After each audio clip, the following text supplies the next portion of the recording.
মাজেদুল ইসলাম, ইরাম জুনারি, শালিকা মাগুরা তাদের পরিবারের জন্যও মাদ্রাসা কমিটির পক্ষ থেকে হাদিয়া আছে, পরিবারের পক্ষ থেকেও হাদিয়াটা গ্রহণ করবেন। হাফেজ আরাফাত হুসাইন, আমরা দোয়া করি সবাই আরাফাতকে যেন আল্লাহ দ্বীনের খাঁটি মুজাহিদ হিসেবে কবুল করেন, আমরা বলি আমিন। জি আরাফাত হুসাইন পিতা মোহাম্মদ মাজেদুল ইসলাম, কই মাজেদুল ভাই আছেন নাকি? জুনারি, হ্যাঁ ও মাজেদুল বিদেশে, আমরা তার জন্য দোয়া করি আল্লাহ তাকে সহি সালামতে কবুল করুন। এরপরে হাফেজ তাসিন, হাফেজ তাসিন শেখ, হাফেজ তাসিন শেখ, কই আসো সামনে আসো।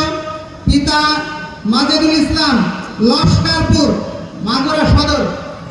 তোমার আব্বু আসছে নাকি? তোমার আব্বু আসছে? পরিবারের কেউ? হ্যাঁ, নানু আসছে। হাফেজ তাসিনের নানু আসছে, তার পরিবারের পক্ষ থেকে নানু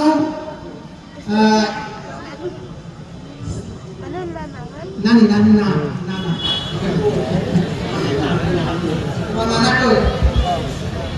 জি সম্মানিত ভাইরা সহ আরো যারা হাফেজ হওয়ার পথে আছে, আমরা আমাদের সন্তানদেরকে কোরআনের হাফেজ বানানোর জন্য চেষ্টা করবো, আল্লাহ যেন কবুল করেন, আমরা বলি আমিন।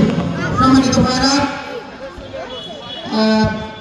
হাফেজ তাসিনের নানাকে উপহার দিলেন, ধন্যবাদ। আমরা সকলকে এই পর্যায়ে মোনাজাত হবে, সকলেই মোনাজাতে